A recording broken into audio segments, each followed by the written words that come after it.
Hi guys! Today we'll be recapping a manga called In This Life, I Will Raise You Well, Your Majesty. Please like the video and subscribe to the channel as it helps us a lot. Enjoy! Meet Elisa. At the age of 19, she met her dream man at a dinner party. None other than the Emperor Kaito of Atian. He was handsome, polite, and well, he's literally an emperor. What girl could say no to a man like that?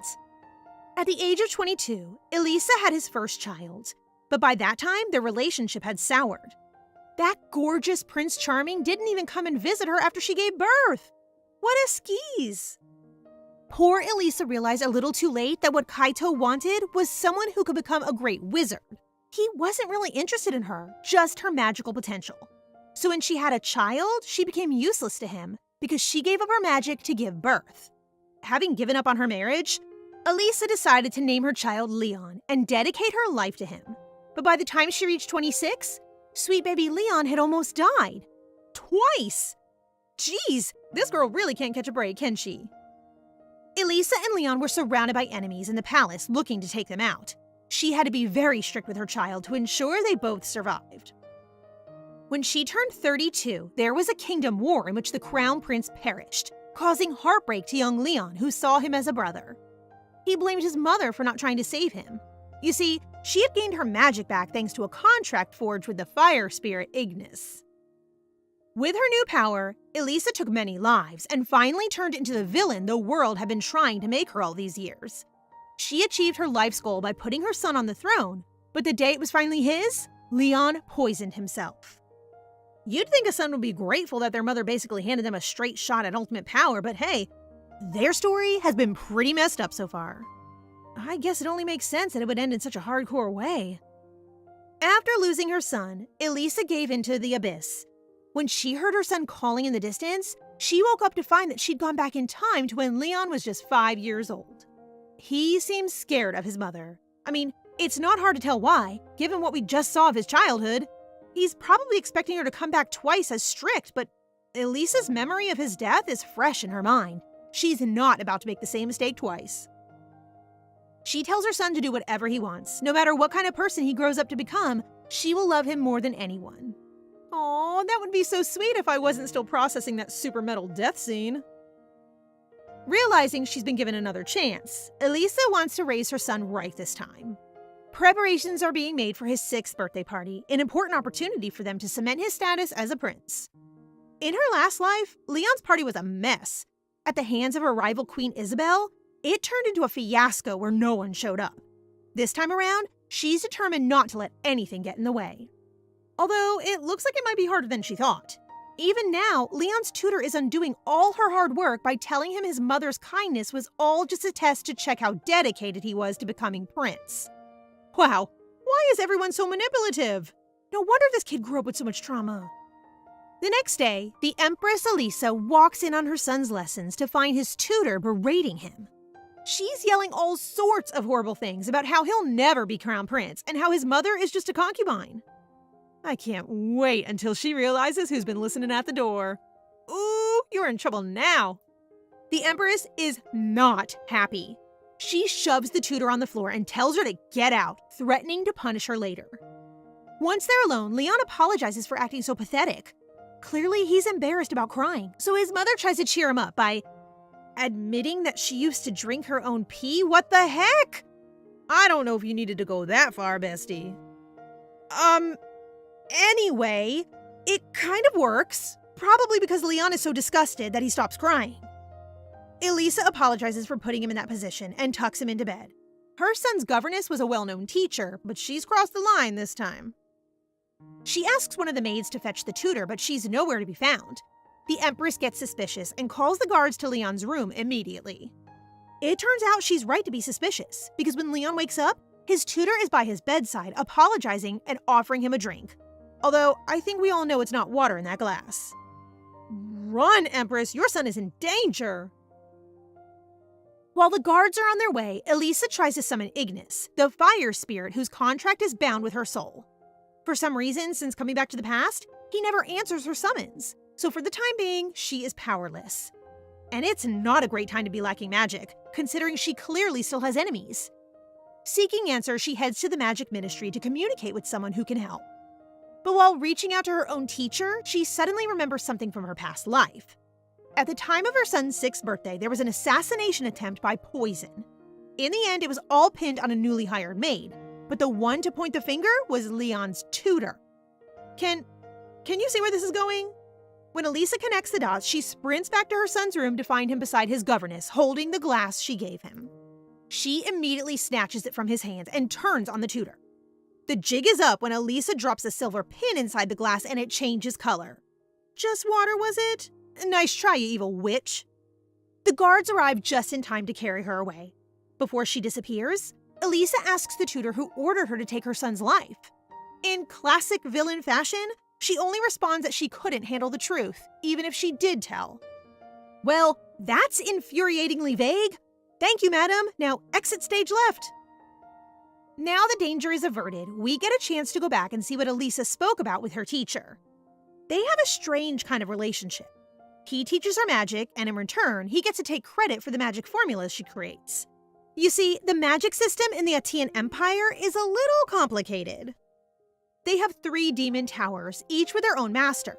William, her teacher, is one of them, and also a 7th-class wizard. So that means he's pretty damn powerful. Honestly, their conversation is a little complicated and very underhanded, but the gist of it is that William needs her help to solidify his position as the Demon Tower Master. So in exchange for her formulas, Elisa demands that he attend her son's birthday party. Not a lot to ask, right? Of course, that won't be all, but she doesn't want to show her hand just yet. She promises to give him more details when he visits the palace, and then hangs up. I'm not totally sure what just happened, but I think Elisa just had a major girl boss moment. With one win under her belt, Elisa moves to her next target, Asensio, the crown prince who died in her past life during the Civil War. She's come to watch him training his swordmanship and has to admit he's pretty skilled, even though he's still just a child. As she's watching, she's approached by the Marquis Belmer, Asensio's uncle. Belmer himself is one of the only 3 swordmasters in the Atean Empire, and kind of an ally in the sense that he's not the Emperor's biggest fan. Elisa asks him to ensure that the Crown Prince will attend her son's birthday party, since it would make Leon really happy to have him there. The Marquis makes no promises, but warns her that if Asensio attends the party, it will really rub the First Empress the wrong way. Wow, palace life is so complicated. You can't even look in one direction without offending someone else. Because she's a legend, Elisa doesn't seem to care what the First Empress thinks. And this time around, she's determined to keep Asensio alive. She gives the Marquis assurance that she's on their side. Then, they're interrupted by the Crown Prince himself, who comes running over to say hi. Elisa invites him to the party herself and spends the rest of her time securing as many guests as possible. When the day of Leon's birthday arrives, it looks like she succeeded. This time, he has a big bash in full swing. And look, the Crown Prince did show. Leon is so happy to see his brother, he runs over for Asensio to pick him up and swing him around. That's actually so cute. And sort of heartbreaking too, when you remember what happened in their last life. When Asensio's uncle arrives, he looks thoroughly peeved. Seeing all the important nobles gathered at the party, he's starting to suspect that the Empress is using his nephew to consolidate her power. And I guess, given her past actions, that's not totally unreasonable. She assures him that all she wants is for the boys to have a nice time. Besides, if he was impressed with the guests before, he'll be even more shocked when he sees who shows up next. That's right. Elisa's persuasion tactics worked, because the next person to walk down the stairs is William, Master of the Demon Tower. Talk about a big name. But little does Elisa know that an even more important guest is about to arrive, though this one isn't quite as friendly. The First Empress appears with her son in tow, acting all coy. Obviously, she thinks of herself as a pretty big deal, but Elisa just acts like she's any other guest and turns her back on her. I actually love this girl. She has balls of steel for real. She also calls out William to thank him for attending the party, catching him off guard while he's reading the newest magical formula that she passed to him in secret. Looks like she's found a way to increase his power even further, but honestly, it's hard to tell what she's doing. The vibe of the party is a little sus after that. The Empress sends Leon off to his room so that she can scheme. She approaches the Marquis, demanding a decision. Will he side with her or not? Belmer is still hesitant, mainly because he's not sure who their enemies actually are. He's a little slow, this one, isn't he? When Elisa subtly suggests she's gunning against the Emperor himself, the Marquis is so shocked he drops his glass. Guys? Everyone is kind of staring at you. Some party this has turned out to be. Elisa lays her plan for him. She intends to side with the Crown Prince to keep him from harm and gain more supporters for Leon. But in doing so, she will draw enemies, namely the First Empress and the Emperor himself. And she's okay with that, because Elisa is going to act as the bait and take everything they have to shield their boys. When the Crown Prince himself gives Elisa his support, it seems like the Marquis has no choice but to accept. The Marquis still doesn't really make a decision. He sort of just wanders off like a moody child, even though she's literally offering to cover his back and keep his nephew alive. I mean, really, what is there to think about? After that tense political mess, Elisa wanders upstairs to find Leon and start the real birthday party. She's prepared all sorts of cakes, tea, and scones galore, all for Leon and Asensio to enjoy without the pressures of the nobles watching. She also gives Leon his birthday present, a giant purple cake with his name on it. She made it herself, which probably explains why everyone looks so unhappy when they taste it. I guess we finally find out something Elisa can't do. Bake. The boys have a wonderful time, and when it's time for Asensio to go home, Elisa and a sleepy Leon walk him back. The Empress asks the Crown Prince if he's truly prepared for the fallout of what happened at the party. After all, they made an enemy of the First Empress. It's not like that won't have consequences. She warns him that he'll have a lot of important work to do in the days to come and asks him to let her know if it's ever too much. The next day, Elisa visits William in his study. He takes a jab at her, so girl boss Elisa decides to put him back in his place. She chose William as an ally because he used to be her teacher.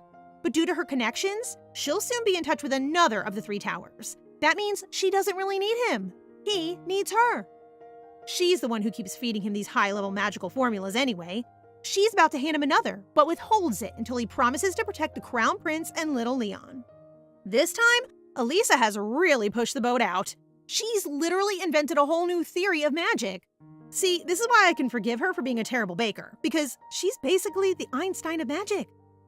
William is losing his mind at the potential of this new theory when he suddenly starts coughing up blood. Wait, what? What the heck is going on? Did she somehow just poison him? After literally spitting blood on the floor, William is somehow more annoyed about the fact that she's withholding the other half of the theory than whatever is going on with his body. To earn the rest of it, she wants him to come through with his side of the bargain, basically guaranteeing the safety of the kids. And if he does what she wants, she'll unlock the secrets to level 8 magical theory for him. Does anyone else get hella confused every time Elisa starts bargaining? I don't totally understand why William was choking on his own blood, but it really doesn't sound like she's asking for a lot. About 3 months after Leon's birthday, William sends a couple of wizards to the Second Empress's palace to help protect them. One is an old man named George, and the other is his disciple, a young girl with super cool hair who goes by Jillian. Jillian is very talented herself and has worked with Elisa in the past. Even Leon recognizes her when he comes running in. He takes such a liking to her that the Empress even invites her to come and have lunch with them and the Crown Prince. Damn, are they just gonna leave George out like that? Seems a little harsh. The kids have a picnic in the gardens together, though it seems like Jillian and Asensio are kind of fighting for Leon's attention. While they're having an idyllic little brunch as a quasi-family, they overhear some knights nearby bad-mouthing the Crown Prince and the Empress. Because he's an adorable little gentleman, Asensio takes it upon himself to shut them up. But Elisa is obviously not going to let him ruin his reputation like that, so she goes with him. Plus, they were also snitching about her, so I bet she wants to teach them a lesson. They end up going over all together. Before they can even get a word out, one of the knights drops to his knees and apologizes for bad-mouthing him. Well, sort of. He then also says that the entire Royal Legion think the same, and accuses him of abandoning them for the Second Empress, so not really an apology at all, actually. That's when the Grand Lady herself steps in. Oh, this is gonna be good. She stomps all over him, saying he disrespected his master by gossiping about him in front of everyone. For some reason, this dude will not quit, and even says if she hadn't lost her magic, he would challenge her right here, right now. Obviously, Elisa isn't one to back down from a fight, so she accepts. He thinks it's some kind of trap, that she's going to make him responsible for hurting her. To prove she's not messing around, she draws his sword. Little do they know that the Marquis Belmer and the Emperor himself are on their way over for an impromptu visit. Ugh, that guy has the worst timing. Something tells me this is going to get messy. Elisa is now gearing up for a duel with the rude knight, who seems pretty confident about his chances against the Empress. He strikes first, shocked to find that not only does she know how to use a sword, but she's strong enough to block him. That's our girl for you. Realizing his pride is on the line, the knight goes all out. He attacks her with all his strength, but no matter what move he makes, Elisa blocks it cleanly. When the moment is right, she strikes, landing her sword literally inches from his neck. I told you, she really can do everything except bake. Suddenly, the knight lunges back, striking so hard that he breaks her sword in two. Surely that's against the rules. Just before he lands the killing blow, a stranger charges in and blasts the knight aside. This, ladies and gentlemen, is none other than the Emperor's first sword, Rohan Scherzer, the strongest knight in the Empire with a heart of gold. And a face of gold, if we're honest. Seriously, look at this guy. Turns out Elisa and this guy have history. In her past life, he even died because of her. Unfortunately, the Emperor is right behind him and just has to cut in and ruin the mood. It's been a long time since these two are face to face, but he's pretty surprised to find her in the middle of a duel with one of his knights. And winning, if the weasel hadn't cheated. The knights apologize to the Emperor, but Elisa cuts him off and says the person they should be bowing to is Asensio. She's really treading close to the line now. The Emperor coolly says that an apology to him is just as good as his son. When Elisa asks him to demonstrate the majesty of the Empire, he even threatens to kill them or cut off their limbs. Yikes! Instead of that horror show, Elisa suggests he disband their legion and form a new band of knights with the Crown Prince as their commander. And this time, they should be made of ordinary people, not nobles who are too arrogant and easily swayed. The Emperor suspects that Elisa has been brewing this for quite some time, which, let's be honest, she probably has. But instead of trying to squash her schemes, he accepts her proposal. Once he's gone, poor Leon seems a little upset. His dad didn't even look at him, and he didn't acknowledge Asensio either. Would it kill this guy to do his job as a parent every once in a while? Jeez, I really don't like him. Elisa reassures the boys that it's not their fault. He's just a douchebag. No, she actually says that. Because she's just that baller. She tells them that they have to love themselves more than anyone else in order to stand firmly on their own 2 feet. That's when the people around them will recognize their confidence and be able to give some love back. In the middle of her lecture, Elisa realizes Sir Rohan is listening in. Did she not want to check that beforehand? Probably not the best idea to talk about how horrible the Emperor is when his top knight is standing literally right there. He assures her that nothing she said will make it back to the Emperor. She tries to move him along, but Sir Rohan notices a wound on her hand from the duel and offers her a handkerchief. Ugh, seriously? He's like the perfect man. The next day, she and Leon are on an outing to the capital with Sir Rohan. Elisa is shocked to see the state of the common folk. Children are begging in the streets and everyone seems impoverished. Apparently, the lasting drought and heat has caused all of this, which is another surprise. That didn't happen in her past life. Elisa starts to wonder if going back in time has disturbed more things than she realized.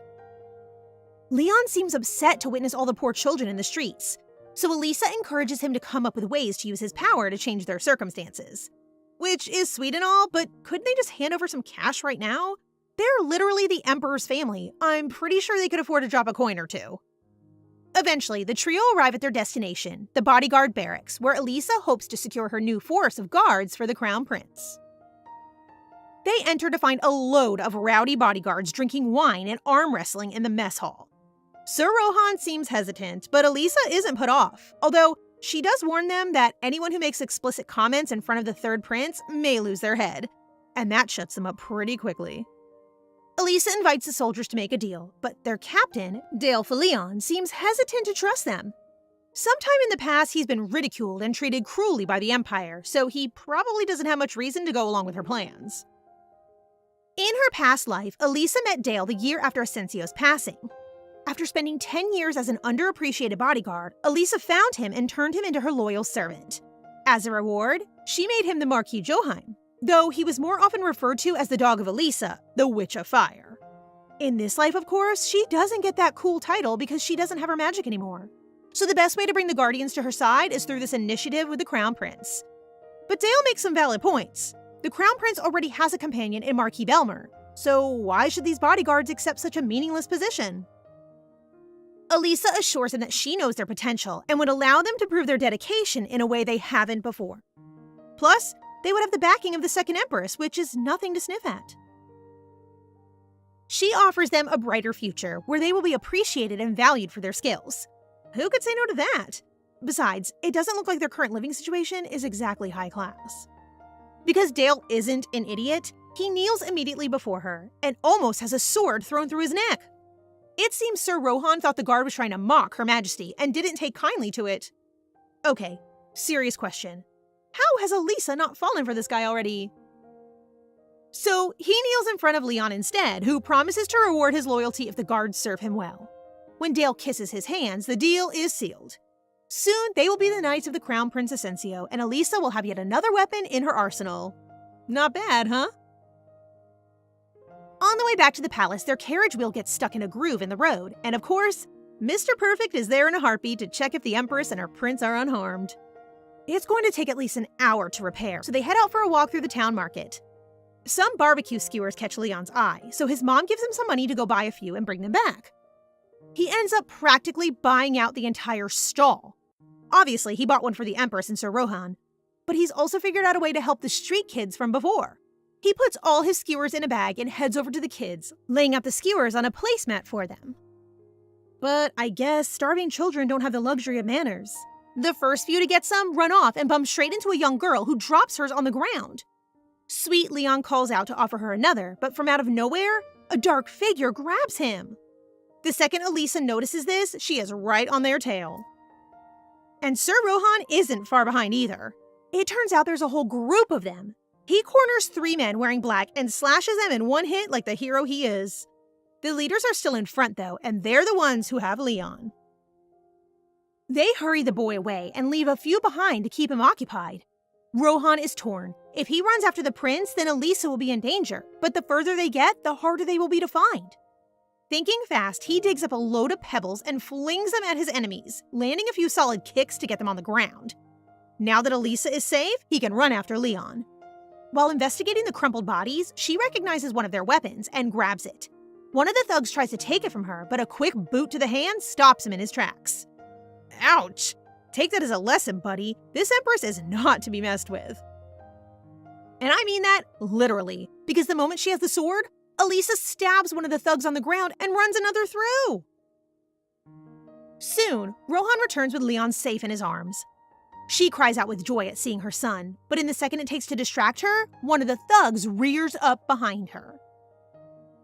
Elisa turns, taking the slash through her dress and returning his attack with twice the force. The next second, he's on the ground, very much dead. Which is super cool and all, but will someone think about baby Leon? Isn't 6 too young to see your first dead body? Elisa tears off the ripped part of her dress, exposing a teensy bit of leg. Apparently, that's enough to distract the great knight Rohan, who very clearly has a thing for her. But instead of ogling her shins, he ties a little bow where the rip was to protect her modesty. Oh my god, can these two please get married already? Screw the Emperor, I want her to end up with this handsome hunk. After a little bit of teasing, she thanks Rohan for saving her son. They both have suspicions about who exactly ordered an attack like this, especially since one of the thugs had a potion of some kind and was clearly going after the Empress. But really, it could be just about anyone. The first Empress is certainly a suspect, and when she hears how Elisa returned to the palace after some kind of incident, she seems delighted. But then, she's a horrible person anyway. I suppose that doesn't mean she did it. The Emperor himself has also been keeping tabs on her, using a spy to confirm whether she can or can't use her magic anymore. So long story short, no one can be trusted. Once the royals have settled back in the palace, the recruitment of the new knights is due. Leon asks Rohan to come and watch it with him. I guess after the incident in the capital, he's now infatuated with his savior, and who could blame him? While they're walking over, Leon asks Rohan if he and his mother are friends. The knight acts surprised, though I don't know why. Even the prince has noticed that they treat each other differently than other people.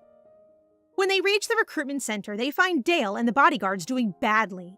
The recruiters aren't impressed with their skills or their ability to manipulate mana, though it seems like one of the commanders is giving them a particularly hard time. Sensing foul play, Rohan wants to go up and interfere, but Elisa warns him that might put his position at risk. See, this is how you know she actually cares for him. She would never stop someone else if their actions still benefited her. I'm telling you guys, these two are endgame. Rohan sees this as his responsibility, so he's willing to risk it.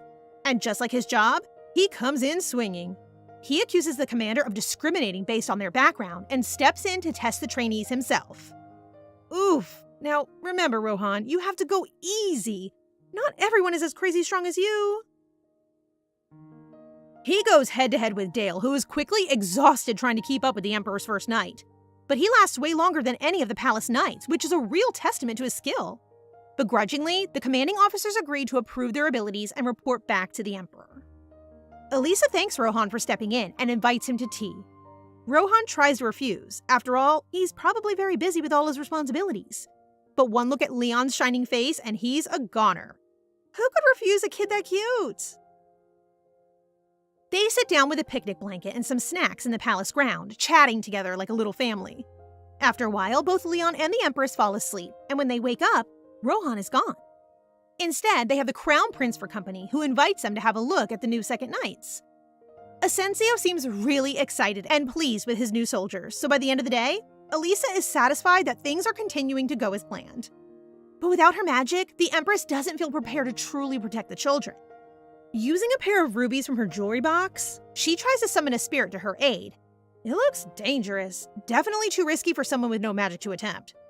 But we know Elisa well enough by now to know that she doesn't care about danger. The higher the risk, the higher the reward.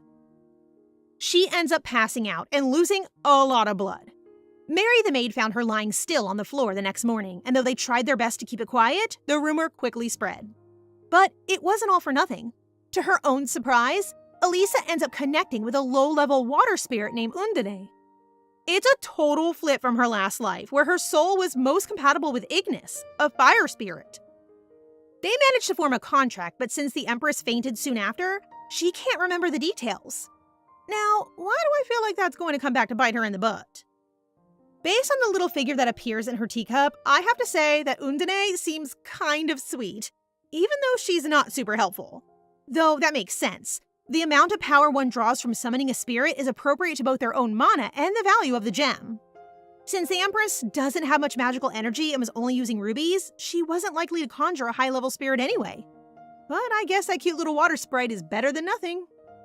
Meanwhile, the second prince's birthday party is approaching, and preparations are in full swing. The first Empress is doing everything she can to one-up Elisa, while also keeping track of her movements. Her and one of her ladies-in-waiting even know that she's been out to buy jewelry and are starting to close in on her motivations. I'm sure the first Empress is going to do everything she can to stop her from getting stronger. That afternoon, Mary the maid returns with several high-quality gemstones, including diamonds, sapphires, and pearls. Looks like she's going again. I really hope she doesn't push it too far this time.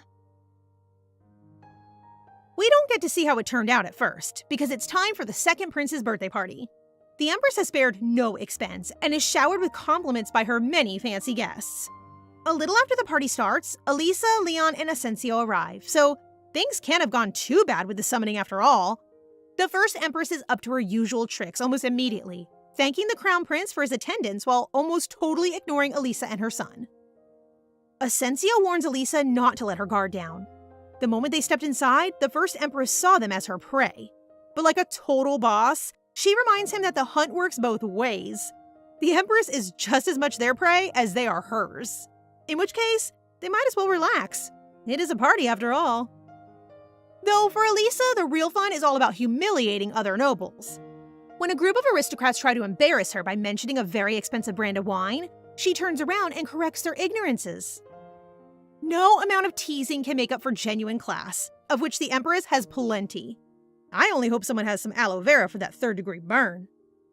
Soon after, a strange girl with bright red hair and an odd dress appears, applauding Elisa. This is Rosanin, youngest daughter of Earl Godum's family. She's surprised the Empress recognizes her because people normally don't, though I'm not sure how. That hair is bright enough to stand out in any crowd. As it happens, Rosanin is also someone the Empress knew in her past life. In fact, she was key to making several of her more ambitious plans come true. You see, her family is one of the more powerful trading groups in the Empire. To Rosanin's shock, Elisa knows all about the complex politics within their dynamic, even down to which of her brothers is monopolizing what. She advises the girl to focus her efforts on a mine that the others believe to be defunct, yet again using her past life knowledge to earn allies in this one. But Elisa is doing things differently this time around. She won't take advantage of Rosanin the way she did before, although honestly, it looks like she won't have to. I'm not sure if Rosanin was swayed by the Empress's knowledge or by the fact that she's so damn cool. But by the end of their conversation, she's on side and even backs up everything she said about the wine. On the hunt for more allies, the Crown Prince brings over Timothy, a Viscount Kane, a young man who has inherited quite a significant amount of territory without any real backing in the palace. Sounds like the perfect target for Elisa's team. There's been some issues trying to find the missing will of his late father. As usual, family politics is screwing over a perfectly innocent kid. Once again, her past life comes in clutch. Elisa remembers that the Viscountess and young Timothy were spurned by their family and went searching all across the Empire for the will. Eventually, they found it in her late husband's grave as some kind of sick joke. And in her frustration, the Viscountess hanged herself. Well, that got dark real fast. After meeting Timothy, she suggests that he and his mother look for the will someplace that was precious to the Viscount, where she goes when she misses him. He ran straight over to tell his mom, and they rushed out of the party together. So not only has she solved the family mystery and literally saved a life, but earned herself another pair of friends from a very wealthy family. It really is just a win-win-win for the Empress at the moment.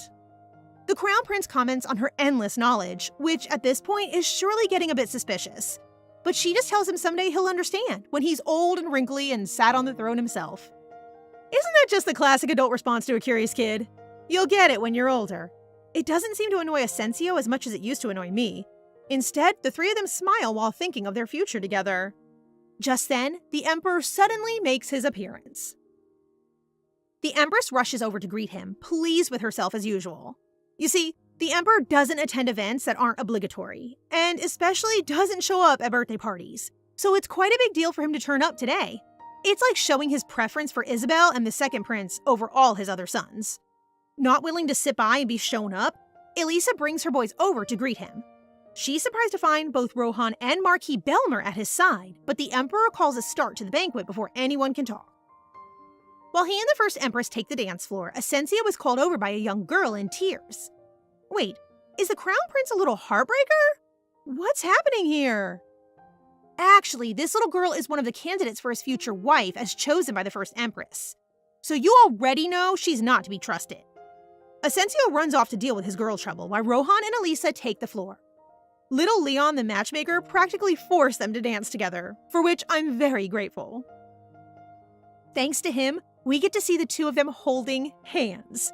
Of course, the Emperor has to butt in and ruin it soon after, making a comment about how they seem to be getting quite close.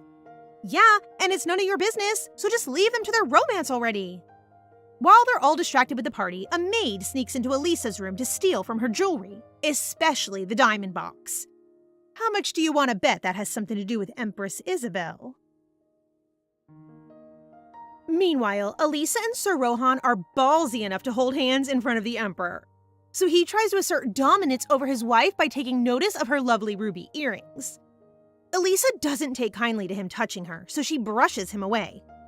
Her husband fires back by asking if she knows who sent the jewelry. But of course, our girl doesn't miss a thing. The design of the earrings is almost identical to the handkerchief Rohan gave her, so she put two and two together. As it turns out, the trail led back to Jalen, Sir Rohan's wife. Wait, wife? I didn't realize he was already married. But technically so is Elisa. Ugh, why do things in this court have to be so freaking complicated? Anyway, Jalen was kind of given to Rohan in some messed up scheme of the Emperor's, and now he uses her to keep his knight in check. It seems like this mysterious wife sent the jewelry to Elisa as a kind of warning, to let her know she's been watching. I mean, that's fair.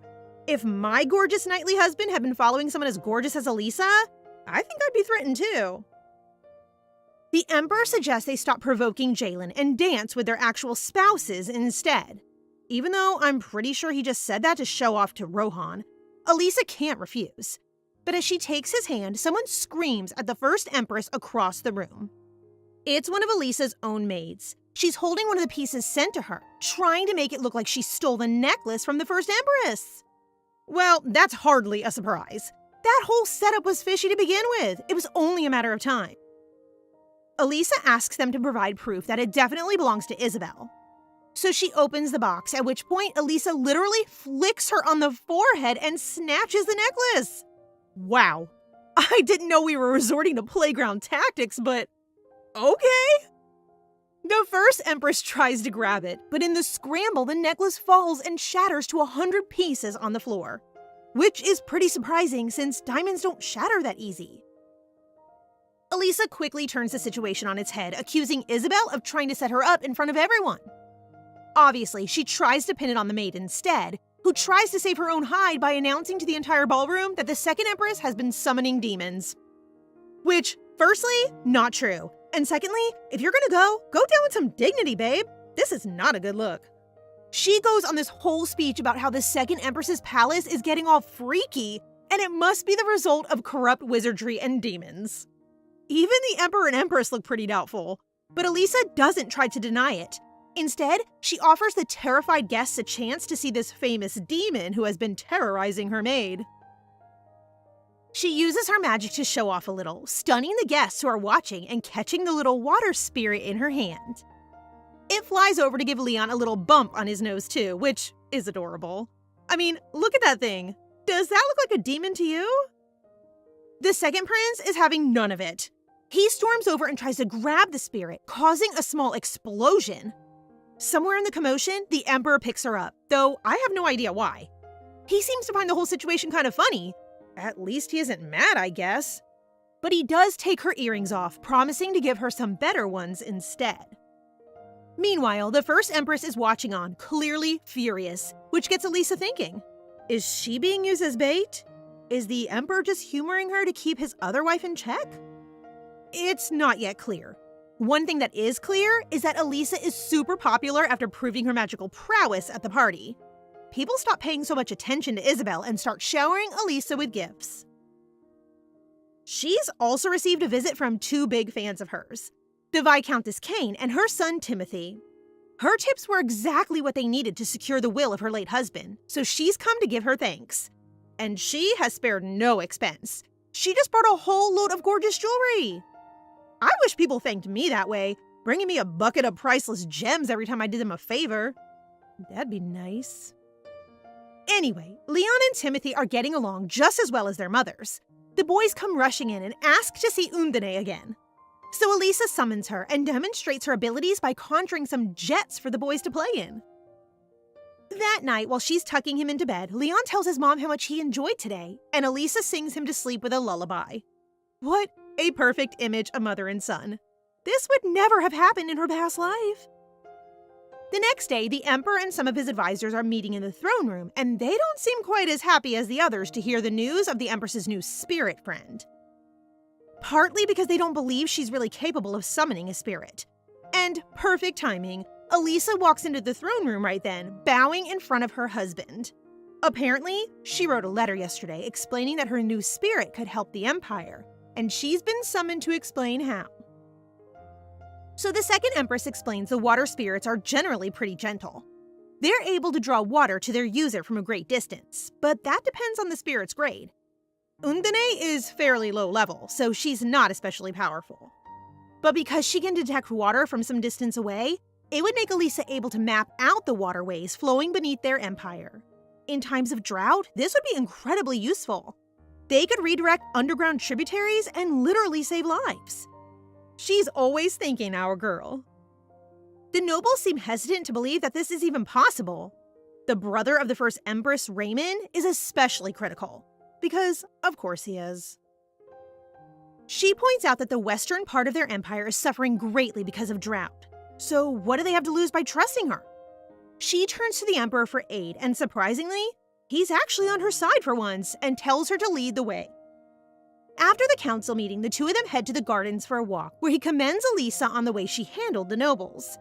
He seems to struggle with them, and given how self-interest Isabel's brother is, I can see why. In a rare moment of kinship, Elisa reminds her husband that he's the one who sits on the throne. The people of the Empire are his subjects, so at the end of the day, it's his choice how to look after them. Jeez, you'd think that much would be obvious. Grateful for his wife's support, he praises her for wanting to use her magic for good. But the plan Elisa has suggested will need a lot of different spiritualists to take part, and the nobles don't have a particularly good relationship with wizards like them. She needs to work hard to make this plan succeed. While she's scheming, the Emperor catches something in her eye and reminds her of her place. He says she's got the look of someone who wants to lead, and reminds her that no master can tolerate a servant who wants to get ahead of him. Ugh. I've said it before, and I'll say it again. I really hate this guy. Like, seriously? She's your wife, not your servant. At that moment, Undine arrives to tug on her hair, letting Elisa know she's found one of the water veins they were searching for. Meanwhile, Empress Isabel just got word that her husband and Elisa were walking in the gardens, and seemed to be getting on rather well. Being the jealous witch that she is, Isabel sprints straight over, clearly hoping to intervene. When she arrives, she immediately shoots Elisa a filthy glare, while one of her brother's servants fills her in on the waterway plan. She doesn't seem happy about the idea that they might be about to dig up the ground, since they seem to be headed for her garden. But instead of showing her anger, Isabel puts on a good face and invites him inside warmly. Her brother can see that she's furious and tells her not to lose her temper. The Emperor is trying to provoke her, and the moment she gives in, she'll have lost her power. Well, he's not wrong, this Raymond guy, but what I wouldn't give to watch Isabel fly off the handle. Even I have to admit that the Empress's gardens are really gorgeous, so she must be devastated when Undine finally lands on a pretty patch of roses, signaling that there's a water vein beneath them. Because it was Elisa's magic that found it, she cheekily suggests the nobles be the ones to dig it up. Oof, I'm sure that's not going to go down well at all. Predictably, Raymond kicks up a fuss, so Elisa suggests they call the Imperial Guard instead. Soon there is a big pit in the ground right where those lovely flowers used to be. And look who showed up with the guards. It's good old Sir Rohan, come to keep the nobles in line. Now, don't get me wrong, I love it every time this man shows up, but does anyone else think he and Elisa should be keeping a low profile? Like, the Emperor is standing right there, guys. Tone down the chemistry. Suddenly, the guards strike gold. Well, actually, they struck water. A giant jet shoots up from the ground, giving everyone a good shower. Now that Elisa has proven her abilities, the nobles suggest they send her west right away to the worst of the drought. The Emperor agrees and promises to take care of the second Empress's palace while she's away. Though, truth be told, I wouldn't trust him to take care of a fly, let alone poor Leon. I hope she can take him with her. Little do they know that the mysterious Princess Jaylin has been watching from her windows, and seems very interested in the Empress's next move. The earrings she sent Elisa were returned to her, clearly as a warning. But whatever Jaylin's motives are, Rohan is clearly at the center. And I'm also very curious about their relationship. Whose side is this girl on? Does Rohan care for her as much as she clearly cares for him? Rohan pays her a visit, making Jaylin so delighted that she comes all the way out to the hall to greet him, which is kind of a big deal since she's so prone to injury and illness. She invites him in for a meal, so the husband and wife sit down together. Good news for all us Rolisa shippers. The Emperor has ordered Rohan to go west with Elisa, so I'm sure we'll get a few more swoon-worthy interactions between them. Jaylin isn't happy to hear the news. No shock there. She makes a few comments about how he and Elisa seem very close, but she doesn't push it. Mainly, she seems sad that he's going away and asks if he wants to spend the evening together. No, not like that. At least, I don't think so. She just wants to hang out and share a drink, but Rohan firmly turns her down with the excuse that he must prepare for their journey. Which, fair, and I'm glad he's being loyal to Elisa, but at the same time, I can't help but feel bad for Jaylin. She clearly just loves her husband. Nothing wrong with that. Apparently, though, their marriage has been like this from the start. Rohan even told her before they got engaged that he didn't love her. Thinking about their relationship gets her so angry that she clutches the earrings in her palm hard enough to draw blood. Uh-oh. I take back what I say about Jaylin. She seems like bad news. Back at the palace of the second empress, Elisa has had a lot to prepare the last few days. And things have been busy for Asensio too. He had his first official government meeting, and for the first time, people respected him and treated him like the crown prince. From now on, he'll report all the empress's endeavors in the West to the government himself, since she doesn't trust anyone else to do it. Asensio is touched that she trusts him with something so important and says he wants to make her proud. Aw, of course she's already proud of you, Asensio. The next day, a suspicious-looking present arrives for Elisa. She has good reason to be wary, but since it was sent by the emperor, she can't refuse. She opens the box to find a fancy tunic, trousers, and a large cape with the imperial seal. I can't lie, the fit is fire. We may not like the emperor, but he's got good taste. Leon catches her in the hallway as she's leaving and says she looks really cool. Like a crow? I guess because of the cape? I don't know about that one, little buddy, but whatever you say. Things are all set up for her trip. The Western nobles who will accompany her are already waiting, as is the emperor. They're all pretty shocked when she arrives, but the emperor is happy to see her wearing his gifts. Apparently, the style is modeled after the only female swordmaster on the continent, which is kind of cool, I have to admit. It's only fitting that he also provides her a sword and straps it himself so that no one will argue about her carrying a weapon. Trusting Asensio to keep an eye on things in her absence, Elisa steps in the carriage and they're off. Wait, I don't see Leon anywhere. Did she take him or no? Elsewhere, a group of knights we haven't met yet are facing down an endless horde of frog monsters and slowly losing stamina. One of them is just about to give in when the Marquis Belmer arrives and slays them all instantly. Nice hero moment, Belmer. But what's he doing in the middle of the woods? I guess he's been caught up in a quest for the Emperor and keeps getting sent to take care of monsters in this region. The drought seems to affect the number of monsters, so they've been getting stronger and causing a lot of issues. And time again, it's him who has had to solve them. It seems like he's about to lose his temper when he remembers the words of Empress Elisa, telling him to swallow his anger and not cause a scene. After their meeting is adjourned, he's out in the grounds when someone approaches him about having dinner with their daughter. Jeez, this guy can't catch a break. Belmer, kill this frog. Belmer, marry my daughter. It must be exhausting to be a handsome knight in this empire. He hears talk from the other nobles about Elisa's journey west and wonders how she's doing. Little does he know, his ally is riding a horse at full speed through their party, with little Leon in her lap. I knew she wouldn't leave him behind. Leon is impressed with his mother's riding ability and seems super excited to be out on an adventure with her. And with any adventure, there are dangers. Elisa spots one in the bushes to their right and kicks her horse into a chase, covering Leon's eyes while she tells him it's nap time. Right, like any kid is going to fall asleep on top of a horse, let alone at that speed. A few giant monsters leap out of the bushes, so Elisa speeds ahead, conjuring a wall of water behind her. She even manages to leap to the top of a pile of logs, using her magic to keep them tied down until Rohan arrives. As usual, he makes quick work of them, and when his knights finally get to the scene, they find all the monsters already taken care of. Between him and the Empress literally looking down at them all on horseback, I think the term power couple is most appropriate here. Apparently, Leon was sleeping calmly through all of that, which I don't believe for a second. The danger has passed, but Elisa is still surprised at the number and unity of the monsters. It looks like the effects of the drought are being felt everywhere these days. Their next destination is the Duchy, where the Duke has received news of their latest attack and decided to send his second son, Jonathan, to meet the Empress and ensure her safe arrival at the castle. The Duke himself seems like quite the shady figure. He has 2 children he favors highly, and 2 he seems to hate. He asks them to keep an eye on the Empress while she's in their territory and make sure they don't miss a thing. Now that's sus if you ask me. The traveling party have made camp for the night, so Elisa and Rohan decide to get some sword practice in. Oh my god, it's perfect!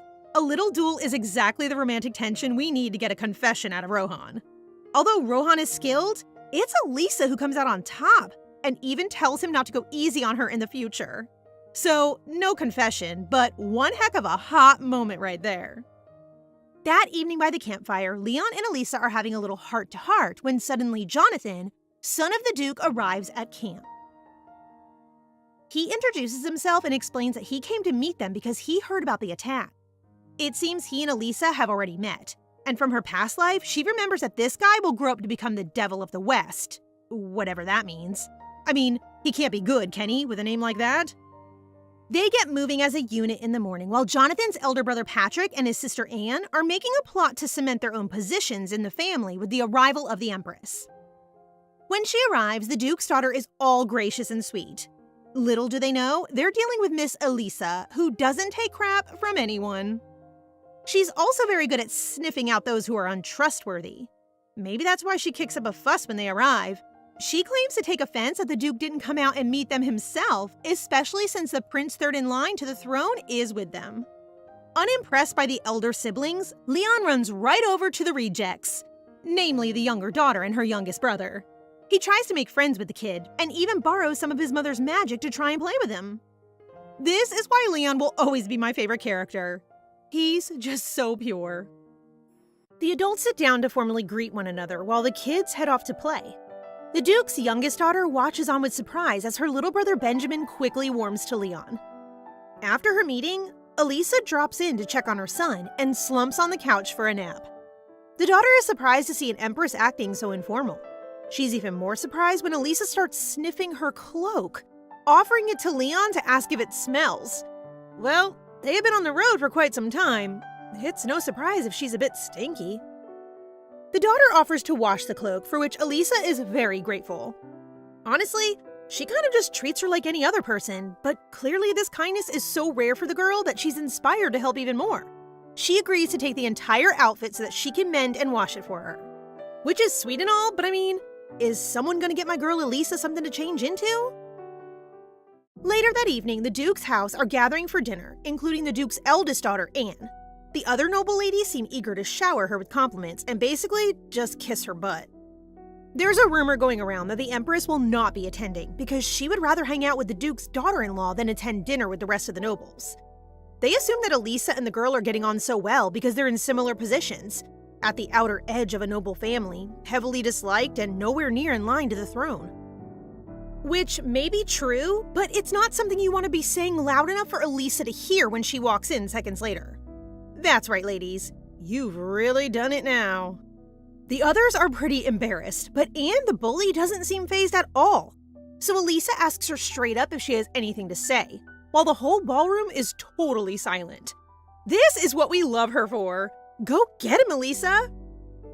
Anne doesn't bend. She basically just says she had no intention of offending the Empress, but doesn't regret anything she said. Which is pretty bold, considering she also slipped in some comments about Elisa's commoner upbringing. Like, does she want her head chopped off or what? Before she gets a chance to clap back, the Duke arrives and dinner begins. He invites Elisa to give a toast, and at first, she just thanks them for their hospitality. I mean, what else does he expect her to say after his daughter just insulted her? But after letting the room sit in uncomfortable silence for a second, she gives a big speech thanking the duchy for supporting the Western Empire, which wins everyone's approval. Once the others dig in, she continues digging for opportunities with the Duke, asking to visit the plains of Vecchia, which are pretty barren. He has no idea what she's capable of, so he just kind of shrugs and says sure. One of the eldest sons, Patrick, pipes up and offers to accompany her. I guess he just wants to be involved. He has kind of been sitting on the sidelines this whole time. The Duke and his snooty daughter seem hesitant, but Elisa literally does not care. For some reason, Anne takes this as an opportunity to take another jab at the Empress by suggesting they invite the whole duchy to watch her perform magic on the plains. She's obviously trying to turn her into some cheap spectacle, but again, girl boss Elisa just isn't shaken by this. She even says it might be a good idea to invite the people so that they can witness the grace of the Empire firsthand. After dinner, the Duke confronts his daughter about being so snide. She has heard all about what happened in the Empress's garden, and so she was worried about how it makes the Duke look if the same happens here. Maybe she does find a water vein, but then the impossible job of digging through cracked earth will be on their backs. So Anne wants to ensure that if they fail, everyone knows who to blame. And for that, they need an audience. I hate to say it, but this girl is cunning. After she's explained her intentions, her father seems impressed and dismisses her without punishment. Meanwhile, the outcast siblings have reunited after a fun evening of hanging out with Elisa and Leon. They have nothing but praise for the Empress. The young girl Vera is especially taken with her. Looks like someone has a little girl crush. The next day, the townspeople are all gossiping about Elisa and the magic of the water veins. Actually, the girls are more excited to see Rohan than the water spirits, but come on, who can blame them? Back at the palace, Jonathan and Sir Rohan run into each other in front of Elisa's room, just in time to find Vera fitting the brand new cloak that she made herself. Talk about skills! That girl is talented! On the way to the carriage, they stop in front of a lion statue with a huge studded amethyst in its jaws. Elisa seems intrigued by it, but doesn't ask too many questions before walking away, leaving the Duke's children a little confused.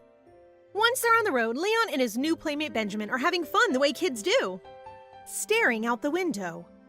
The roads are flooded with citizens of the duchy who have come to see the Empress's magic. I just hope she doesn't disappoint. Jonathan also seems worried. He's concerned that his father and sister must be concocting some kind of scheme. Of course, he's right to be suspicious. When they step out of the carriages, the Duke immediately turns the attention of his people to Elisa, asking her to say a few words as they scream and try to reach for her. Obviously, she ignores him and then hands Leon over to Rohan and gets to work, as if it's no big deal. The common folk are in awe as they see water spirits shoot from the dry ground, proving both her own potential and the potential of the Vecchia Plains. Yeah, did you doubt it? She's one of the most powerful mages in the Empire, guys. Get with it. By now, everyone on Elisa's side is a little wary of the Duke. The people are bowing and scraping, literally praying to her as if she's a saint. Surely someone must have encouraged them, which means there's someone here pulling the strings to build her image up on purpose. Elisa has no idea how long it would take to dig up the water veins. Why would she? That's not her job. As Jonathan explains to Vera, the process will take a lot of manpower and a lot of space. They should have already moved the citizens along so that they can get started. So then, why is everyone still standing around? The culprits of this whole situation are sitting in their carriage, watching with interest at the unfolding events. The Duke openly admits that he invited and paid those crazy people to come and build up their excitement, to put more pressure on the Empress and make sure word spreads back in town about who is responsible. Ugh, these two are just so sneaky. I really don't like them. Feeling assured about their plan, the Duke and Anne pull the carriage around to Elisa and suggest they all go home. The sun is going down, and they think it'll be too dangerous to head back once night has fallen, because, of course they do. Sensing a trap, Elisa tells them to head back to the castle. She's going to stay and finish the job she started, or at least work out a plan for the digging. And it's definitely the right move. When the townspeople see the noble carriages rolling away, leaving the Empress alone, it looks like they've abandoned the project with nothing to show for it. It doesn't take long for them to start getting rowdy. A fight breaks out when some of the citizens realize that this might not be the miracle solution they were hoping for, that the drought might continue all the same. Good thing Elisa stuck around to hear their discontent. It makes her look like the only noble who cares about their plight. While everyone else is just standing around, she takes a flag and throws it into the distance. I don't know what kind of magic she triggered, but from the spot where she threw it, suddenly a whole flock of birds burst into the sky. Actually, they're water spirits, one of which grabs the flag she threw. Elisa tells them to take the others and mark the best spots, supposedly where the strongest water veins are located. She orders the men gathered to follow the birds and reinforce the marks so that nothing gets swept away by wind or damaged by wildlife. Finally, someone is actually doing something, but having seen a hint of what she's capable, the citizens get even more dramatic, begging her to have mercy and save them from the drought. I don't know what they expect her to do, all by herself in the middle of the desert. If you people want water so badly, maybe you should go and help them dig. One of the commoners gets shoved to the ground in front of the Empress. He kind of just lies there for a minute. You know, the way you do when you're too embarrassed to get up. He thinks the Empress is gonna kill him, but she turns him away. But as the commoners start walking back, she spots a few unhappy faces in the crowd. Clearly, some of the Duke's plants were hoping to provoke her and make her unpopular with the citizens. But did they really expect her to execute someone for just falling over? She's not a psychopath. Just as they are starting to turn away, Elisa gives it one more shot. Undine appears as another bird, flying into the ground beneath a marker and spreading through the cracks in the earth. It starts to rumble, glowing with blue light. And then, out of nowhere, a huge great spring erupts, full of crystal clear water. The commoners can't believe their eyes and fall to the ground in their gratitude. But that display of magic took a lot out of Elisa too. As everyone watches, she loses her balance, coughing up blood as Rohan catches her. Uh-oh, did she take it too far this time? She might have taken a risk, but the people of the duchy are overwhelmed with gratitude, and they know who to thank for this miracle. That night, Elisa and Leon are sleeping soundly in bed when Vera interrupts. Uh-oh, with a face like that, it can't be good news. The Empress doesn't hesitate. In an instant, she is out of bed and asking for her cloak. The issue turns out to be a standoff between Rohan and the Duke. He has gathered the commoners that he planted in the crowd that evening and put them in chains. For some reason, he's decided that these people have opposed the royal family and must therefore be punished.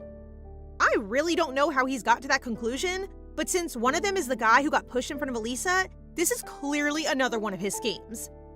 Rohan has the courage to point out that everyone gathered acted with a very clear purpose that day, directly challenging the Duke's authority, and he doesn't like that one bit. He lays down the law, reminding Rohan that this is his territory and these are his people. He can do whatever he wants, and no lowly count is going to stop him. If only Rohan had someone with a higher status on his side. Oh wait. Elisa shows up right on time as usual and puts the Duke right back in place. By the way, I'm not letting any of you move on without noticing that Rohan immediately gave her his coat. Like, what a gentleman! Anyway, Elisa remembers the people gathered well enough that she can tell the difference between the ordinary citizens and the ones the Duke planted. She suggests / basically orders him to let innocents go, except the ones he planted. She wants to have a formal investigation into them and asks the Duke to conduct it, since he was the one who captured the rats. The Duke has no choice but to accept, though I have a feeling this will only make him more determined to get back at her later on. Especially after she makes him give the innocent civilians extra gold for the trouble. Now that's gotta sting. Not only did he have his authority undermined, but she took from him his treasury too. The citizens are super thankful, as they should be. She literally just saved their lives. They head home in peace and promise to share their riches with the other starving villagers. After that whole mess is sorted, the Duke summons Patrick and Anne to his chambers for a good old-fashioned slap on the wrist. After cautioning them to be more careful in future, Patrick rounds on Anne, saying they're no better than Jonathan and Vera because of her. Okay, who is this guy? We haven't seen him do anything of value. How does he have the gall to tell Anne she's messed up? Literally, where has he been this entire time? I guess he's just mad that he got told off by his father and wants to vent his anger on someone. And after he's done being mean to Anne, he takes it out on the bottle and gets very drunk very fast. He starts wandering, or should I say stumbling, through the corridors, talking to himself like a lunatic, when suddenly he ends up at the lion statue, the one with the amethyst. Still butthurt, he starts talking about how his father prizes this hunk of stone more than his own son. I'm sure he could go on like that for a while, but suddenly Elisa appears. In his drunken state, Patrick mistakes her for a ghost and drops his bottle. With wine spilled everywhere, he then trips and slams into the marble, totally unconscious. Well, that was easier than I expected. Patrick took care of himself quite neatly there. I guess Elisa must have, seen that whole situation and then just gone back to bed like nothing happened? Because the next thing we see is her having a dream. It's a nightmare, really. She can hear Leon's voice but doesn't want to reach out in case she hurts him, the way she hurts everyone. When she wakes up, he throws himself around her and asks if she's okay. The Empress chooses her words carefully. Instead of telling him about the thorns and her being a monster, she says she had a dream about being a hedgehog and wanted to hug him even though she was worried about Leon getting hurt. This kid is way too emotionally intelligent for his age. Instead of just laughing like a normal child, he tells her next time she has a dream like that, she can just hug him the hedgehog way. They don't have to touch, just rest side by side. That way, she doesn't have to worry. And if she's still scared, she can trust the baby hedgehog to come to her instead. Leon will always come to her, he says. Oh my god, is anyone else tearing up a bit? 'Cause Elisa is definitely shedding a few tears right now. When morning comes, Elisa is kind of exhausted. And who wouldn't be after everything that happened yesterday? She used her magic to conjure a spring in a drought, saved the lives of innocent civilians, accidentally caused Patrick to slip and fall, and then had a horrible nightmare. Give this poor girl a break already. Speaking of Patrick, the maids who find him the next morning are a little embarrassed to have to wake up the Duke's son. And he doesn't make it any better when he leaps off the floor and starts screaming about a ghost. Humiliated, he grabs one of the maids who saw him that night and tries to get her to agree. He's halfway up the stairs trying to demonstrate the way she appeared when the maid slips out of his grip and Patrick once again goes flying. On his way down, he reaches out and his hand brushes the amethyst, knocking it from the lion's jaws and smashing it on the floor. Oh my god. How much of a klutz can one guy be? He's really done it now. There's no way the Duke can let this go. And speaking of, the big man himself is literally just around the corner. Patrick starts trying to make excuses, but his dad tells him to shut it. Not only has he just destroyed a prized possession of the family, but also a symbol of their power and reign. It was always said that the Duke's dynasty would live forever so long as they had the amethyst. But now? When Elisa comes downstairs to see what all the fuss is about, Patrick recognizes her as the ghost he saw last night and freaks out. What he doesn't realize is that she was there last night to absorb the power from the amethyst stone. She consumed the magic within it but left it looking untouched. That's probably why it fell so easily from Patrick's hands. It was halfway to breaking anyway. Ooh, that is sneaky. The Duke doesn't want to hear a word about Patrick's vision of a ghost, especially since he's once again insulting the Empress. The way he reacted made it seem like he was trying to pin the whole thing on her, a misunderstanding that Elisa deliberately plays up to take the suspicion off herself. Unable to keep up with her cunning, Patrick kind of just slumps, defeated.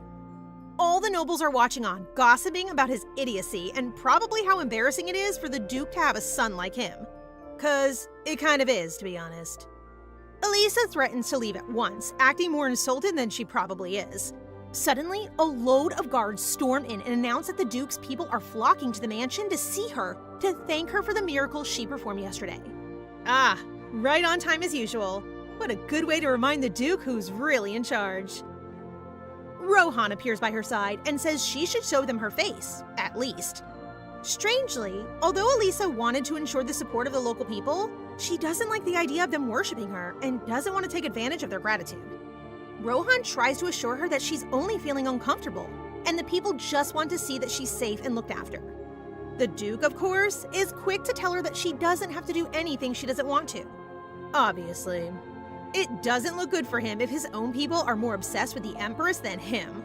That's what really pushes Elisa over the edge, so she takes Rohan's hand and steps outside, literally just to spite him. While on their way to see the commoners, Elisa asks Rohan why he gathered the knights so early in the morning. Always one step ahead of the game, it seems Rohan was a little suspicious of the atmosphere at the Duke's mansion. He's already checked in with the horses and prepared the soldiers so that they can be ready to leave at a moment's notice. And this is why we love him, ladies. That and his gorgeous hair. I mean, just look at it. The guards at the gates are surprised to see the Empress walking out, accompanied only by her first knight. She asks them to open the door, but they seem hesitant. Time to resort to other measures. A quick glance at the walls, and she's off. It's only 15 meters. What's a height like that to a mage as powerful as Elisa? Outside, the citizens are clamoring at the gates, begging to catch just a glimpse of the Empress. The Duke's men are trying to turn them away, when suddenly, a figure rises up over the walls, floating like an angel with the help of her water spirit. The citizens immediately fall to the ground, and the guards clear way. Oh, and Rohan somehow makes it over too. I guess he's just got really good quads or something. Elisa speaks first to the ginger man she gave the money to last night, and asks him how he spent it. He replies honestly that he divided it equally among the common folk, and says he wants to use his share to buy bread for his wife and kids. This makes Elisa very happy. She tells him and all the people gathered there to always have hope. She assures him that their future are in good hands with the Crown Prince, and that there is nothing to fear. It's a shame this is such a male-dominated society, because it's clear Elisa would really be a good ruler herself. All in all, Elisa's visit to Barossa went well. She earned the love of the people, helped end the drought in the Vecchia Plains, and made such a good impression on the nobles that she's now more popular than their duke. Back in the Imperial Palace, the Crown Prince Asensio has been sitting in on Privy Council meetings like a real heir. After one such meeting, the Emperor calls him over and praises his son. It turns out they have more similarities than he thought. At least in their political prowess. But he also gives Asensio a warning. The position he has gained is precious and will only get harder to keep as time goes on. If he doesn't want to be cast aside, he will have to prove his worth and his loyalty to the Emperor. Right. So, just a normal conversation between father and son. Nothing threatening or deeply traumatizing about that. Luckily, Asensio is stronger than that. He's determined to fight his way to the top, not only for the sake of the country, but for the sake of Elisa, who he sees as a mother. Speaking of Elisa, she and her knights have just wrapped up on the plains of Vecchia. where they have done enough work and now can leave the rest to the Duke. Back in their carriages and off to the next territory they go. They brought Vera and little baby Benjamin with them since they will be returning to the Duke's mansion eventually. While in the carriage, Elisa gives her a bit of advice. She has a tough family and a lot riding against her. More than anything, it's important that Vera learn how to be strong and resilient for the sake of her son and her husband. I guess Elisa sees a lot of herself in Vera, a scared young woman who doesn't know how to protect her loved ones.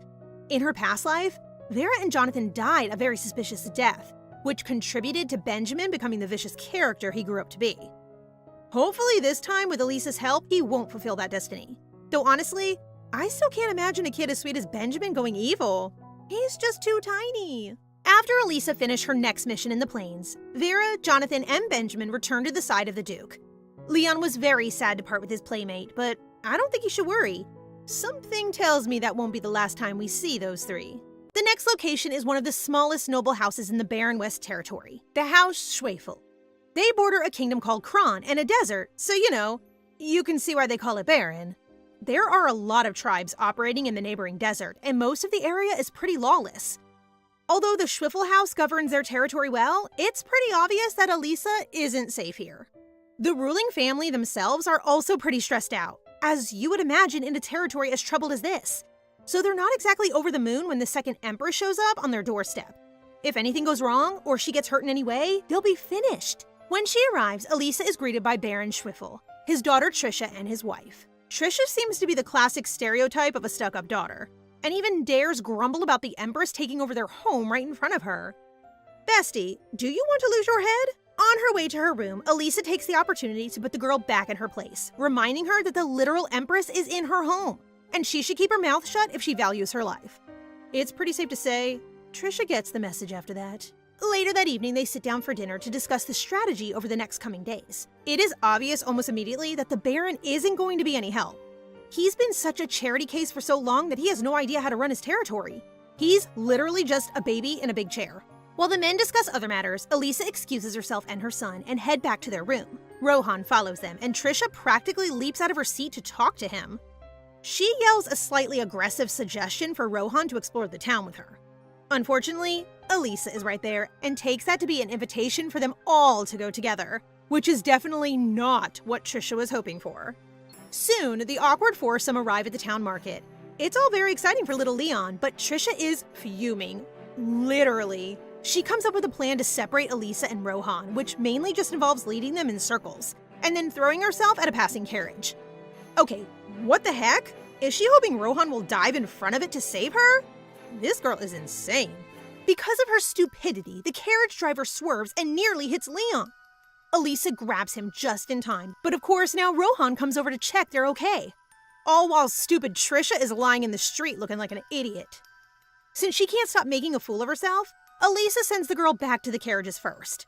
Leon also seems to be a magnet for trouble today, as he then bumps into another kid in the street.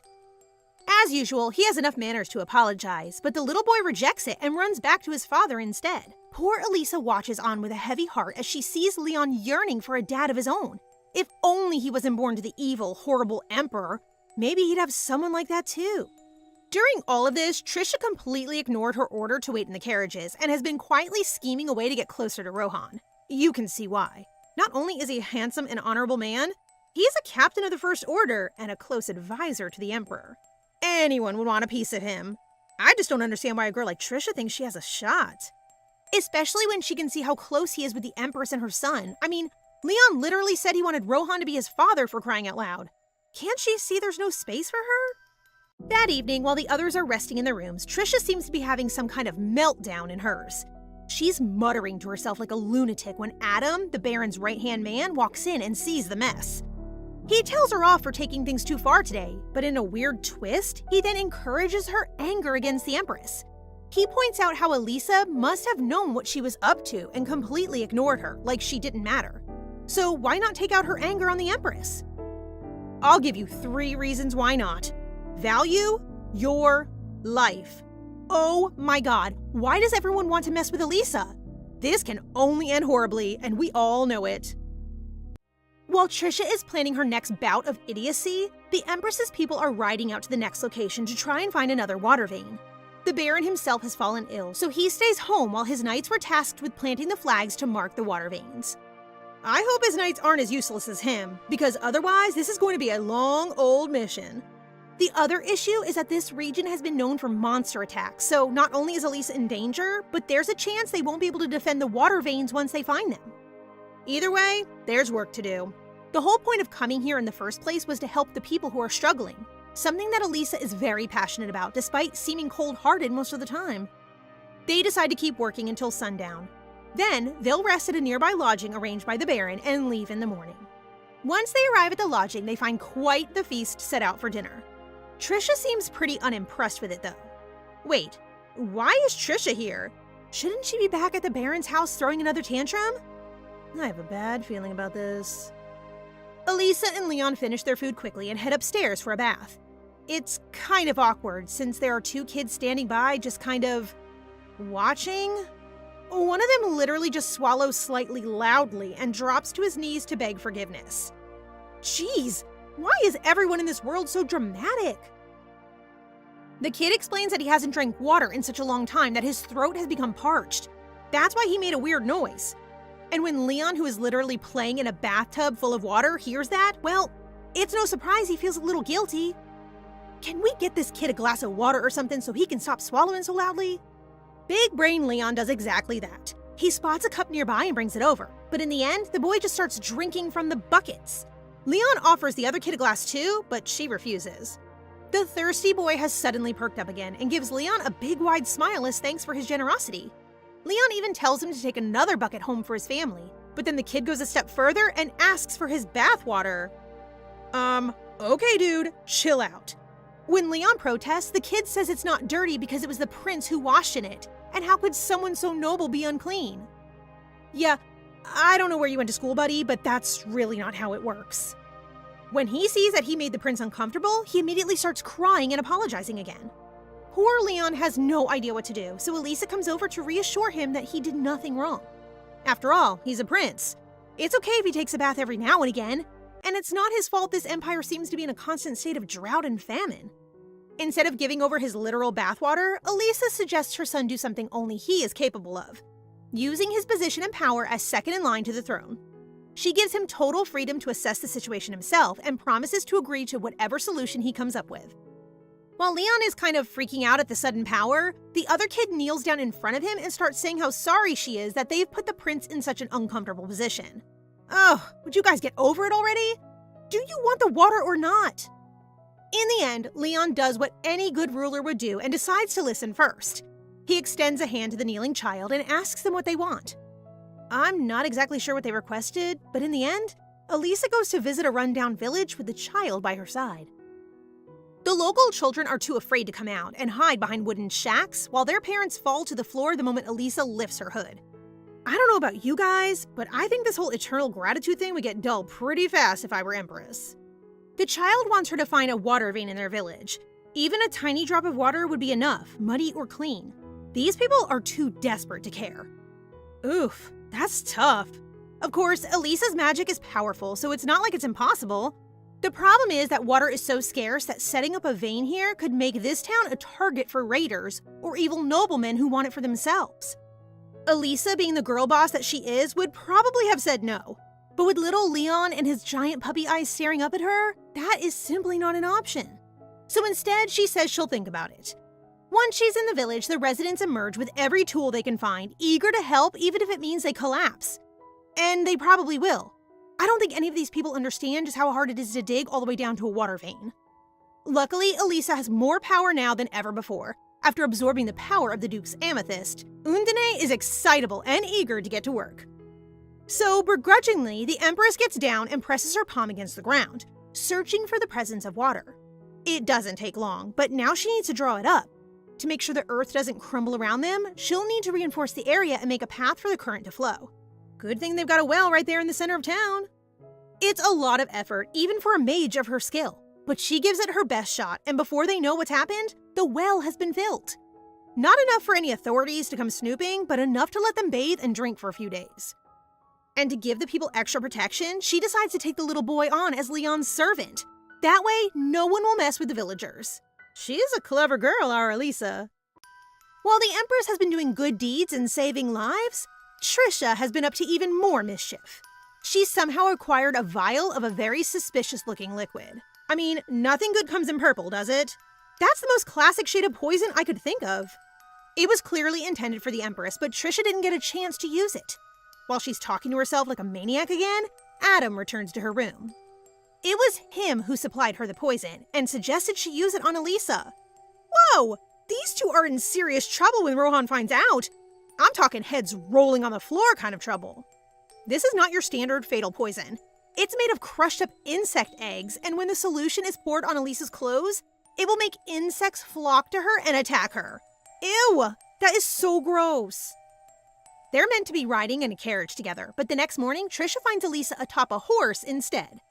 Thank God, there will be no crawling bug attacks today. The party have hardly left the estate when the Baron's men start to shake atop their horses. Soon, a bunch of them have fallen off and are about to throw up. Elisa's knights think it must have been the village food, since the guards in the inner circle ate and slept in different places. Whatever is happening doesn't seem fatal, and honestly, the Baron's men were pretty useless anyway. It does, however, make them more vulnerable. Elisa suddenly gets a very ominous feeling and warns Rohan. At one signal from him, the knights take out their swords. It looks like those monsters we've heard so much about are finally making an appearance. Trisha, as usual, is being incredibly irritating and just kind of yelling at everyone. Elisa tells her to stay put and keep quiet, which only makes the spoiled brat even angrier as she holds tight to her little vial of grossness. The ground around them begins to rumble. There is still no enemy yet in sight, but that's no obstacle for Rohan. With the instincts of a born hunter, he leaps off his horse and stabs his sword through the earth, right in time for a giant cobra to emerge from the ground beneath him. Oh, damn! I know these guys are powerful, but that thing is pretty big! I mean, are we sure they can handle a 3-story cobra? As it turns out, this isn't any old monster. This is one of the legendary desert fiends, Garyosa. Its tough skin and ability to hide underground makes it almost impossible for anyone to kill. Anyone except Rohan, that is. In literally seconds, he has chopped the snake into pieces, found its weak spots, and rendered it immobile. It tries to pick up a carriage, but then Elisa takes care of the next blow, using her magic to bring the carriage safely back to the ground. It would be incredibly cool if that was it and they dealt with a giant desert cobra in under 2 minutes, but that guy had backup, and they can't take on a whole herd of the beasts. Rohan gives a signal and they ride as fast as they can back to civilization. Elisa tells everyone to take cover, but honestly, I'm not sure what she expects them to do. You kind of led the monsters right toward them, bestie. Adam and Trisha are on one horse together and tell the Empress she should escape the village and take the safe road out to the desert. Which sounds suspicious as heck. Half their knights are out sick and a bunch of fiends are rushing towards them, and yet apparently there's a safe road nearby? Suddenly, the cogs start to turn in Elisa's head. Rohan gets the same sense, and soon the Knights of the Empire are seeing Adam and Trisha in a different light. Just then, a crack in the ground appears and throws them into the air, separating them. Things are starting to look pretty dicey, and it's taking a toll on little Leon. So Elisa hands him over to Sir Miller, one of the knights in her entourage, and heads off to join the fight herself. The only good thing about having drawn the Garyosas to a town is that there's a lot more debris and obstacles which will not only slow them down, but also injure them. Elisa is also hoping that the location of the village will mean most of the herd will pass them by. In theory, they will only have to fight about half of those that pass their flank. Let's just hope she's right. Adam, the imbecile, is being a coward as expected. He'd rather run than fight, but Elisa isn't so easily scared. That is, until a totally new monster appears from their other side. And this one is a scorpion. As if giant monster cobras weren't bad enough already. They start to attack the Garyosas, which is great. But they've sprung out of the path that Adam kept insisting was safe. Seriously, this guy is pure evil. I can't believe he went to all this effort to try and kill Elisa. In a weird way, though, isn't it kind of a compliment that he thinks it will take this many monsters to defeat her? Like, it's kind of badass. Undisturbed by this latest threat, Elisa conjures spears of water and sends them flying at the cobras. While she's preoccupied with the battle, she doesn't notice one of the Baron's soldiers beginning to cough up blood. Uh-oh, that's not a good sign. Adam immediately demands that all those coughing up blood be thrown out of the village, as if anyone really has the time to be dealing with that in the middle of the battle. The words are hardly out of his mouth when Rohan puts a sword to his throat. He forces Adam to confess, finally admitting that he poisoned his soldiers. I knew it! There's no way this was all just coincidence. Apparently, those who eat the herbs he gave them will attract the giant scorpions. So that means the ones coughing up blood are like a magnet for monsters. Just to prove himself the biggest douche of all time, Adam shoves Trisha off his horse and tries to escape. Of course, Rohan has him on the ground and under his blade in seconds. But Adam is right about one thing. They need to get out. Like, right now. But is it already too late? The others have no choice but to fight for their lives as countless monsters swarm the town center. Meanwhile, Trisha watches from the ground, bruised and battered. She's still holding the poison Adam gave her, but by now, she has realized its true potential. That poison doesn't just attract bugs, it attracts giant scorpions. So instead of using it on Elisa like she's been dreaming about for days, she throws the bottle right on Adam's face, spilling the poison all over him. Oh my god, finally! This guy might just get an ounce of what he deserves. The town is now in a state of fire and destruction. There are monsters coming from all sides, so Elisa orders the troops to retreat to the back of the village. She's been fighting so long and so hard that she doesn't have much mana left, and all her knights seem just as exhausted. Especially Sir Perry. The poor guy has been holding off 2 assassins from the Shadow Order of House Churka all by himself. If you don't remember, House Churka is Empress Isabel's house, but she couldn't have done something like this without a helper. The only other person with the authority to give commands to the Shadow Order is her elder brother Raymond Churka. But why would Raymond get involved and engineer all this, halfway across the Empire, just to kill a consort? Well, he didn't. He was also after Rohan, the Emperor's favorite assistant and knight hated most by many nobles. Clearly, this trap was set for him. But if Raymond and the Empress think that they can take out the famous Sir Rohan Scherzer with just a few assassins, then they have no idea what our boy is capable of. Although it seems like the plan wasn't mostly to tarnish their reputation. By luring monsters into the village, it would immediately be destroyed. And if they had followed Adam's instructions to run away, the assassins could have killed the villagers and knights, making it look like Elisa and Rohan used the village as bait to save their own necks. Although, I'm not sure how anyone ever expected them to get out of this mess alive. Elisa and the knights take care of the Shadow Order in no time, but they're really running out of stamina. The grateful villagers show them a safe route out of town, and soon Elisa is reunited with Leon. But just as the coast seems clear, a whole new horde of warriors appear on the horizon, headed straight for them. There's no way the knights can take on an enemy of that size, not after the fight they've already had. Elisa decides to take the lead, but Rohan orders her to stay back and let the warriors handle it. Come on, Rohan, do you know the Empress at all? When has she ever sat on the sidelines? Instead of listening to her knight, Elisa tells him to halt and raises her hand. With the very last of her mana, Empress Elisa summons a huge tidal wave that spans half the desert and sends it surging towards their enemies. Yeah, I'm starting to get the sense that Undine isn't such a low-level spirit as we thought. The mysterious desert riders are obviously pretty terrified to see a literal ocean advancing on their position. But they are rallied by their leader, a white-haired man with amber eyes, who slashes through the magic and leads the charge. It's not long before he makes it to Elisa. As soon as he's within reach, he leaps off his horse and greets her by calling her goddess. Well, she certainly is divine, but this seems like a slightly odd way to make a move, especially since the next second he is bearing down on her with his sword.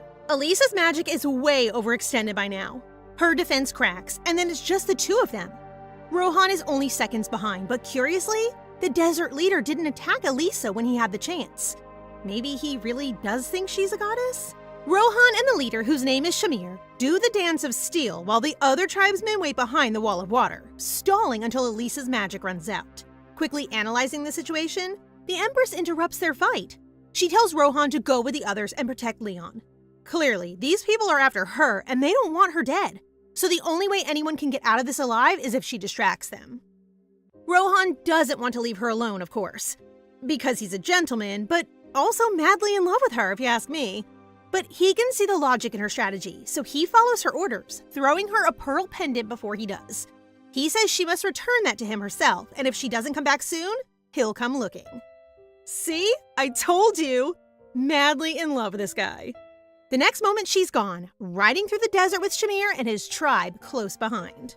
Eventually, Elisa is captured and placed in a wagon at the center of the desert people while they ride to wherever their tribe is based. The leader, Shamir, suddenly becomes cheeky and kind of adorable once she's been detained. He clearly wants to get her attention and keeps flirting with her, even though Elisa is her usual stoic self in return. When she tries to get him on her side and help her escape, he admits that he wouldn't dare because of their chief, a vicious and cruel man who is also a fearless warrior. Which is really saying something, since Shamir himself went up against Rohan for a while back there. If this chief guy is better than him, Elisa might be in trouble. He even warns her that the chief hates nobles and is very quick to anger. That's not good news, but it does tell Elisa something important. These people aren't part of the Chinkren faction, a group of desert nobles who often get into fights with the desert tribes. That also means they probably won't negotiate with the Empire or keep her as a hostage. So then, what do they want her for? Elisa has very little mana left and is in a dangerous situation. Clutching her pendant for comfort, she opens it to discover a pretty big emerald and a photo of Rohan with a woman who must be his mother. And that's sweet and all, but it makes her think of Leon now miles away in a foreign land without his mother to protect him. Poor baby boy. He must be so scared. Outside the confines of her little wooden prison, word is spreading fast across the Empire of the monster attack and the Empress's capture. The whole mess is blamed on Trisha and Adam of the Schwiffel house, which is pretty convenient since they both died in that village. Everyone related to them was jailed for being guilty by association, which is kind of sad. I mean, the Baron was an idiot, but I don't think he had anything to do with treason. The good news is that the First Order of Knights have taken over his estate in the meantime, giving them a safe place to stay. Rohan told the Emperor immediately once they arrived, but he ordered the Knights to keep silent and hasn't put together any kind of search party so far. He's being useless as usual, but maybe that's a sign too? Maybe he had something to do with this whole desert mess as well? Anyway, Rohan has been itching to go and find her, but he's been awaiting the arrival of Leon, who finally turns up with his godfather, good old William of the Mage's Tower. William tries to take Leon back to his tower, but Rohan flat out refuses. It gets real tense, real quick. William seems hellbent on taking the boy, promising to return him to Barossa and the Imperial Palace eventually. Yeah, right. That literally couldn't sound shadier. Clearly, he has faith that Elisa will return alive and well, and he wants to use her son as bargaining power to get the other half of that magical theory she's been keeping from him. He must be too stupid to figure it out himself. But if Rohan is standing in his way, there's not a lot William can do. It's not like he can fight him, not with his scrawny little body. So in the end, William leaves, and Rohan successfully delivers Leon back to the Imperial Palace. Asensio is the first person to greet him and immediately gives him a big, warm hug. Leon starts crying, apologizing to everyone for not being able to save his mother. But it's Rohan they blame for that. By they, I mean Asensio. Literally, just Asensio. Even though Rohan has been loyal to Elisa, from the Crown Prince's perspective, he serves the Emperor. He therefore can't be fully trusted, especially with Leon. Furious for Elisa's sake, he separates the boy from his knight, deciding to take matters into his own hands. It's so sad. I can see why he thinks that, but of course Rohan is trustworthy, and it must be killing him inside not to be able to fulfill his promise to Elisa to look after her son. Back in the desert, Elisa has finally arrived at the tribe's camp. She is greeted by this literal mountain of a man, who we assume is the chief. Not 2 seconds after meeting her, the chief slaps Elisa hard across the face. Whoa, what the heck, dude? Do they not teach you manners out in the desert? That's a literal empress you have on your hands. Apparently, the chief sees her as responsible for the death of his men, even though it was very much them who attacked her. He sends her straight to the prison while he and Shamir have a little talk about their guest. As you might have been able to predict, this was mostly Shamir's idea. He wanted Elisa captured so that they could use her to find a water vein. After all, there's no one more in need of a water source than a desert tribe. Also, they seem to think of her as an incarnation of some kind of goddess named Sionel, a water deity worshipped by the desert tribes. They want to use her to unite the other tribes and found out about the assassination plot after scouting the Schwiffel territory. Well, you could have come in sooner then, guys. Our girl nearly had her head bitten off by giant scorpions, for heaven's sake. The chief assigned Shamir the task of looking after the Empress. She will make an appearance at the next grand meeting of the tribe, so it's important that nothing happened to her until that time. It's his ultimate goal to unite the indigenous warriors against the Chinkren faction, and those who support them. Otherwise, during a drought like this, there is no way to survive. The only thing is that he's lied to the other tribe leaders about who exactly Elisa is. Not just a potential goddess, but the second empress of the feared Atian Empire. And for that reason, Shamir is disappointed in his leader. This is good, guys. If there are cracks in the tribe, then maybe there's hope for Elisa to escape. After his meeting with the chief, Shamir heads to the prison to visit their honored guest. He even brought her dinner. And a pretty nice one, too. Is that French toast? While she eats what she can through the bars, Shamir asks the question on everybody's minds.